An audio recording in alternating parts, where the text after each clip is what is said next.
everybody, and welcome to the next race review for the 2024 British Touring Car Championship. With me is my good friend Ben. Say hello. Hello. And today we're going to be covering the Oulton Park race weekend that happened this past weekend at the Island Circuit. Now, first thing before we forget, first and foremost, obviously thank you for your continued support as you do, and as you give it to us, the race reviews that we do. Secondly, you can find all of our race reviews in a playlist down in the comments in every single video. If you miss any of them, then you can catch them there. And lastly, just as we come to the end of the first half, it seems like the championship got blown wide open. So for those that don't know, apart from this being the last race weekend before the big summer break for the BTCC, which is about a month before we go back to Croft at the end of July, this track is often seen as a strong circuit for the rear-wheel drive BMWs, and most critically, is Ash Sutton's worst track. It's his bogey track. He's only won once here, and that was back in 2021, I believe, when it was wet. Or maybe 2020 even. But not a great circuit for Sutton, but most crucially, BMW rear-wheel drive territory. So, in terms of qualifying, moving straight into it. So Group 1 saw eliminations of Watson, Pearson, Osborne and Subton. Group 2 saw eliminations of Doble, Smiley, De Leon and Halstead. In Q2 we saw the shock eliminations of Jake Hill and Turkington, as well as Cook, Aaron Taylor-Smith, Rob Huff and Aidan Moffat. Once the Fast 6 got underway, it was Tom Ingram who came out on top, with Ash Sutton and Dan Camish rounding out the top 3. Tom Ingram's time, a 1:24.194, with Sutton and Camish a little over a tenth, just short of 2 tenths back, respectively. Moving into race 1 though, it was a great start by Ingram, who fended off Sutton and Camish. However, it was a disaster for Turkington as his car stalled on the grid. With him using the fastest tyre available, it proved to be the worst case scenario for him. Sutton wouldn't let up and tried up the inside at both the Island Hairpin and Knickerbrook chicane on lap 2, which forced Ingram wide. However, despite slight contact and Ingram running wide, the Hyundai managed to stay ahead. Hill, meanwhile, made up for a bad qualifying, was up to 4th by lap 3 and taking on Camish for 3rd place after passing Chilton. Chilton's day, though, went from bad to worse. It already got worse as he'd been dropped down the order, with Rowbottom getting past him. Then we had a case of Morgan getting past on lap 4. Further back, Watson had a bad time as he racked up a 5-second time penalty. Then it got worse for him as Osborne took him into the first corner, also on lap 4. Lap 7 saw a nice scrap for 14th place as Osborne, Smiley, Pearson and De Leon were all fighting it out between each other. He kept it fairly clean, it was nice to see, and they give us some action further back in the field. 2 laps on from that though, on lap 9, we saw Hill really push him, and into Island Hairpin he locked up his brakes and went wide, filling his car with smoke and more crucially dropping 2 places down to 6th place behind Adam Morgan's BMW. A few laps from the end, it was Dan Rowbottom who got the wrath of the stewards as he got a black and orange flag for loose bodywork. As the laps ticked down, he didn't go in, and at the end of the race crossed the line in 4th place. At the front though, it was Ingram who won from Sutton and Camish in fine style, controlling the pace all throughout the race. Rowbottom's race result was up in the air, and post-race he got a 30-second time penalty, failing to serve the black and orange flag and fixing the loose bodywork, and as such he dropped from 4th place, where he finished on the road, down to 15th. So the amended race 1 results, the final race 1 results, were Tom Ingram was your race winner, Ash Sutton 2nd, Dan Camish 3rd, also slanging the fastest lap point, Adam Morgan in 4th, Jake Hill 5th, Tom Chilton 6th, Aaron Taylor-Smith in 7th, Josh Cook in 8th, Aidan Moffat in 9th, and Rob Huff to round out the top 10. Over to you for race 2, Ben. Yeah, so race 2 was an interesting race. Couple of things that I didn't expect to happened in this race, so it was quite a nice, interesting race to watch.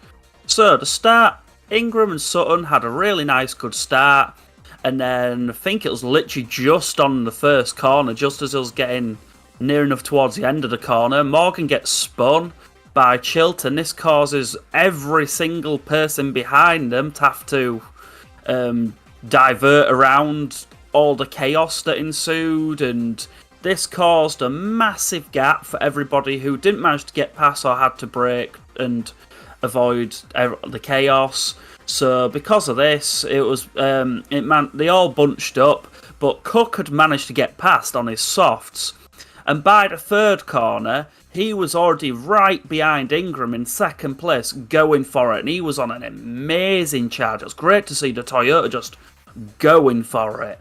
He was right behind Ingram, who was defending Cook, up until the straight, which is just before the start-finish line. He realised Cook was just going to have him, so he just let him past. He got easily past because he was on the softs, and obviously Ingram's on the hards.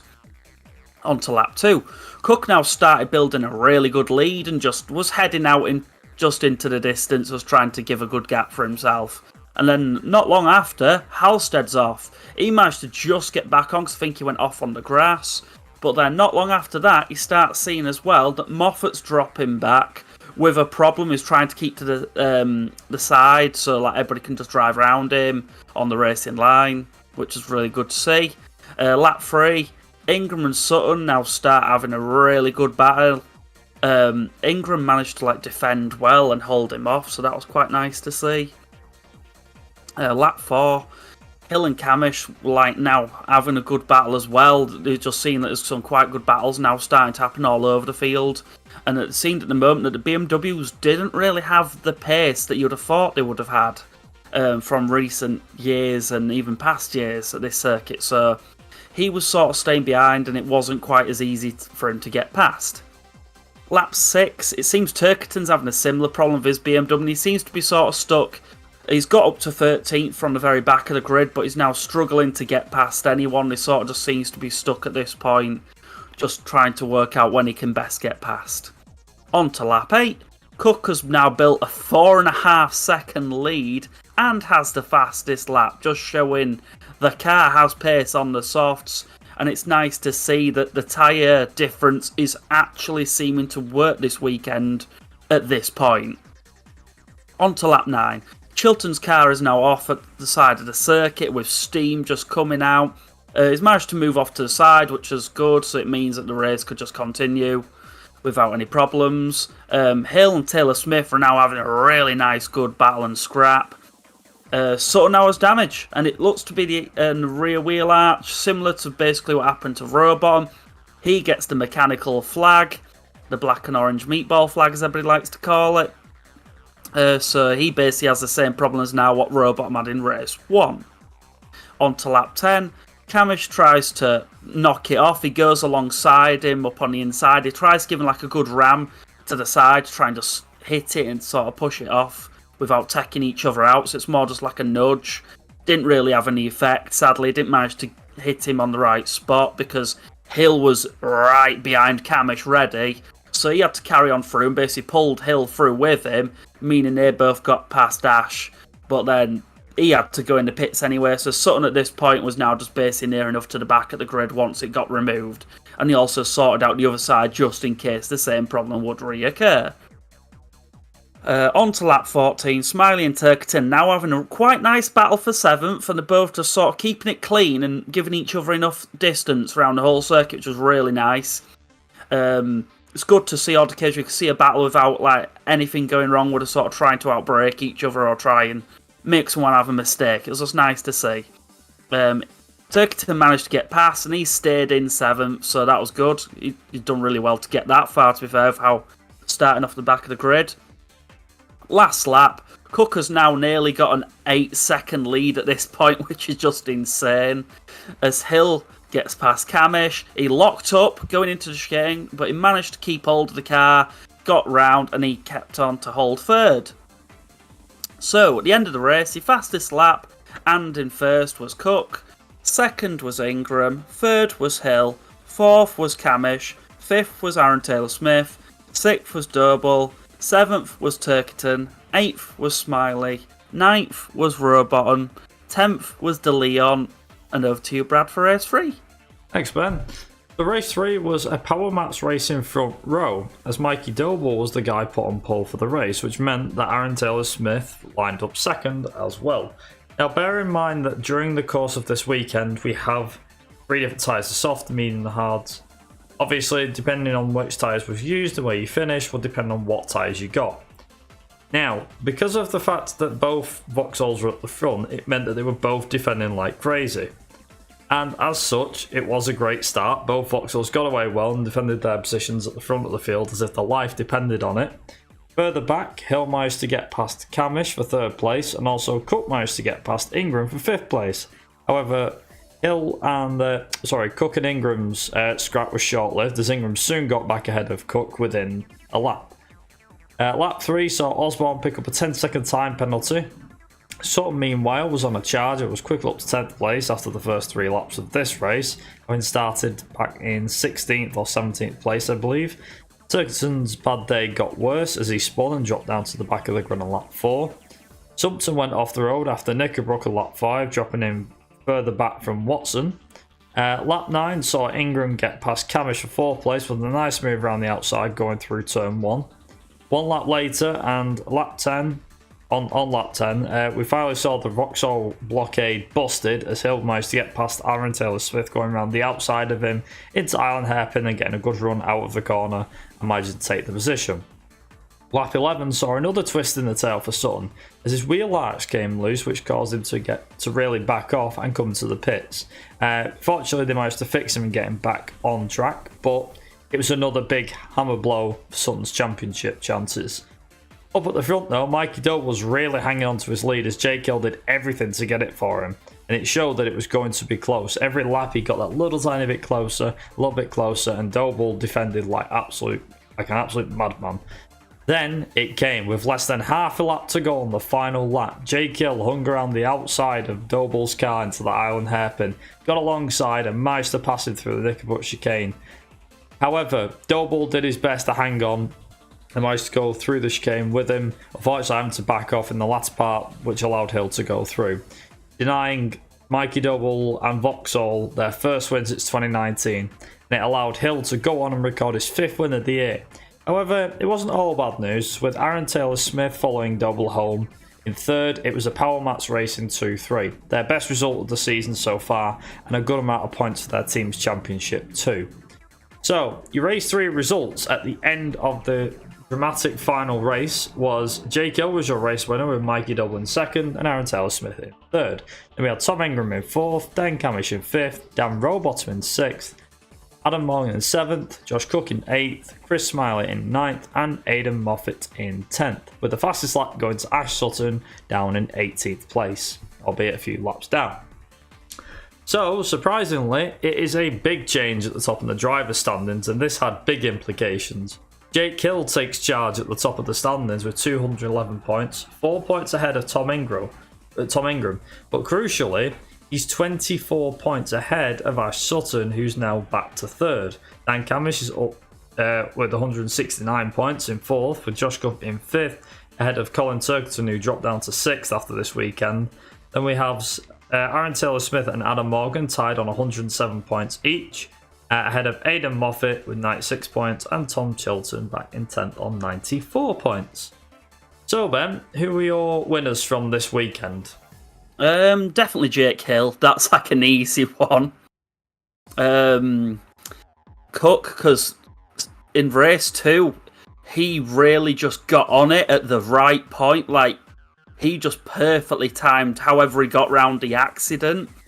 And he just went straight for it. And it would have been nice to have had like an in-car camera or something to have seen how he got off with it. And then he just gained that insane lead, which was really good for me to see. That the Toyota actually could do something that pace, because I want them to do well with this new team format they've got going on. I really do like it. I loved a lot of personalities they've got on board, so I want to see the car get better. For me, it might be one off to the side, but I kind of think like Aaron Taylor-Smith has actually done reasonably well this weekend, because he was holding off people and doing really well in race 2. And obviously in race 3 got 3rd. And like Power Max Race as a whole has yet again had one of them weekends where that team has just come together again. So well done to them. Yeah, I can't disagree with any of that. I do think that for me, as well as them that you mentioned, I think that Ingram definitely came out as a winner in that one. Even though he didn't win or anything like that. Not that matters, because it is a points game. The fact that he did. He managed to. He did manage to win race 1. But given the fact of where Sutton finished, I know that Hill's top of the standings, but Ingram's still right in thick of it. He's only 4 points behind, so that's nothing. But someone that I will give a mention to, I think, that is worth mention, and he's been in the background this weekend. I will be honest, he's been in the background, was Dan Camish. He got on the podium in race 1, had a very quiet weekend, he just cracked on with it, and he scored a good chunk of points. I think the highest amount that Napa got. It's worth noting, actually, surprisingly, despite how bad Sutton's time was this weekend, Napa came away nearly 60 points ahead of Bristol Street Motors in the championship, in the team's championship. So whether it's a loss on Sutton's part, it's a big game for the team in the championship, not because of the fact that Sutton lost points and everything like that, but just how strong the team was. And it seems like in the team's championship, they pulled a big lead. In terms of constructors, by the way, Ford is only I think it's like 10, 15 points ahead of BMW. So again, still fairly close in that regard.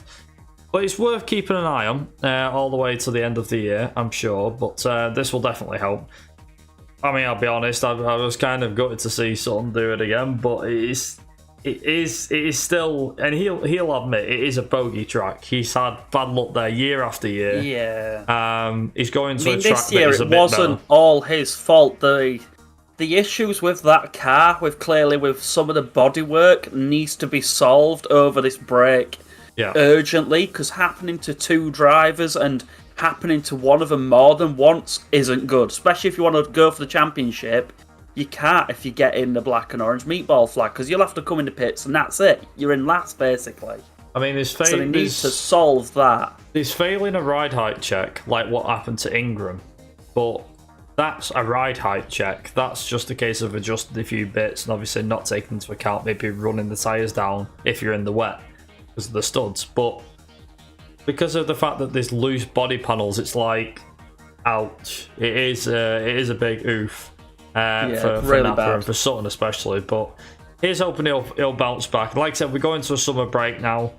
I mean, the big talking point is, obviously, can Hill maintain his momentum that he's got at the moment? How's Ingram going to fare?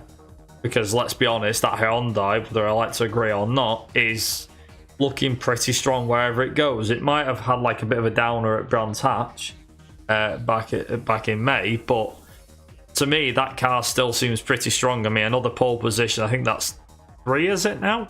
2 or 3 this year he's had? Yeah, it's so crazy. It's still a powerful car in his hands, and obviously Sutton's still trying his best. I feel like the championship's obviously far from over. I mean, another bad weekend for Sutton, and Camish will be now 3rd if that happens. But again, it's bringing that field, that bunch closer. I didn't expect to see Cook get that close regarding the championship, but he clearly has. And I do definitely have to admit, I know that it was mainly like the soft tyre versus the hard tyre. That's why Cook won race 2. But the one thing that it did prove is that these new rules that have been introduced with the tyres, it does its job in providing better racing, probably even new winners, because we don't know. But I think it did a pretty good job. I do think that Oulton Park's still a bit too narrow. The cars are still a bit too big, whichever way around you want to look at it, because there wasn't too much overtaking going on. There was a few good ones, but there wasn't too much compared to like what we saw at Brands and Donington. And maybe a little bit of Snett, I'm not sure, but realistically, I think that going into Croft is a bit more of a wider track, a bit of a faster circuit, a bit more variety as well in terms of corners. Not that Oulton Park doesn't have variety, but I feel like unless it's the full circuit, I think the island circuit isn't as good for the for island racing. circuit's not the best. Not fantastic, but No, even on the motorbikes, the island circuit's the one where it's meh. But either way, so as I was saying, it's Croft that's coming up next, so feel free to let us know. If you saw this racing, whether it was live at the circuit or you saw it on the TV, let us know in the comments what you thought about all the racing. Did you enjoy it? Did you not like it? Let us know. And on that note, we'll wrap this up here, and we'll see you guys in around a month's time for the next race review, which is Croft, once we come back from this summer break. And we'll see you guys there. So until then, thank you for watching. Have a good day, evening, or night, wherever you are in the world. Until then, ta-ra. Bye.